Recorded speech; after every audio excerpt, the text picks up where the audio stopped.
اعوذ باللہ من الشیطان الرجیم بسم اللہ الرحمن الرحیم السلام علیکم ورحمۃ اللہ وبرکاتہ۔ حضرت امام اعظم ابو حنیفہ رحمہ اللہ تعالی اور ایک دہریے کا آپس میں مناظرہ، اور ان دونوں کا آپس میں جو مناظرہ ہوا ان کا موضوع تھا وجود باری تعالیٰ اور توحید۔ ہمارے امام حضرت امام اعظم رضی اللہ عنہ کا ایک دہریے سے، یعنی خدا کی ہستی کے جو منکر ہوتے ہیں، ان سے مناظرہ مقرر ہوا، اور موضوع مناظرہ یہی مسئلہ تھا کہ عالم کا کوئی خالق ہے یا نہیں۔ اس اہم مسئلہ پر مناظرہ، اور پھر اتنے بڑے امام سے، چنانچہ میدان مناظرہ میں دوست و دشمن سبھی جمع ہو گئے، مگر امام اعظم مقررہ وقت سے بہت دیر کے بعد مجلس میں تشریف لائے۔ دہریے نے پوچھا کہ آپ نے اتنی دیر کیوں لگائی؟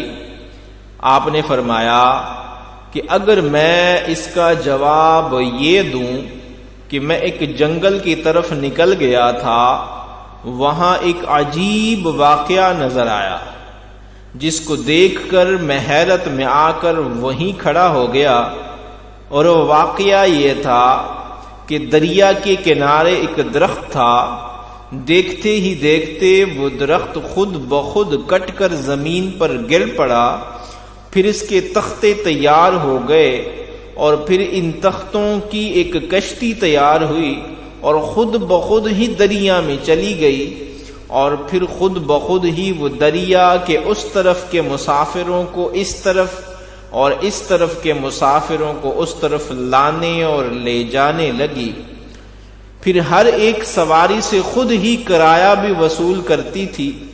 تو تم بتاؤ، میری اس بات پر یقین کر لو گے؟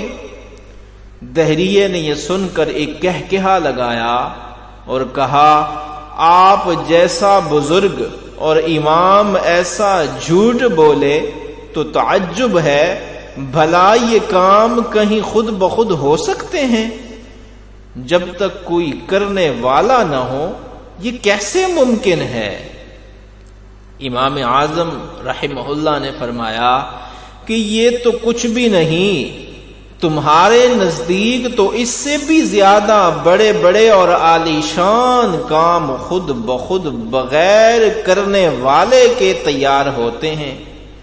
یہ زمین، یہ آسمان، یہ چاند، یہ سورج، یہ ستارے، یہ باغات، یہ صدہا قسم کے رنگین پھول اور شیریں پھل، یہ پہاڑ، یہ چوپائے، یہ انسان، اور یہ ساری خدائی بغیر بنانے والے کے تیار ہو گئی ہے، اور ایک کشتی کا بغیر کسی بنانے والے کے خود بخود بن جانا جھوٹ ہے، تو سارے جہان کا بغیر بنانے والے کے بن جانا اس سے بھی زیادہ اور بڑا جھوٹ ہے۔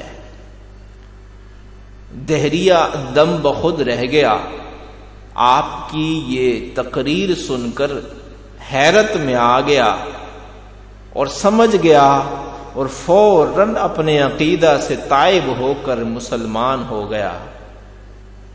سبق یہ ہے کہ اس کائنات کا یقیناً ایک خالق ہے، جس کا نام لے کر انسان اس دنیا میں آتا ہے۔ اس خالق حقیقی کے ساتھ عالم ارواح میں ایک معاہدہ کر کے آیا ہے،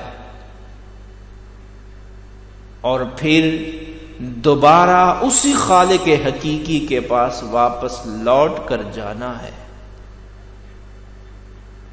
اور وجود باری کا انکار خود عقل کے بھی خلاف ہے۔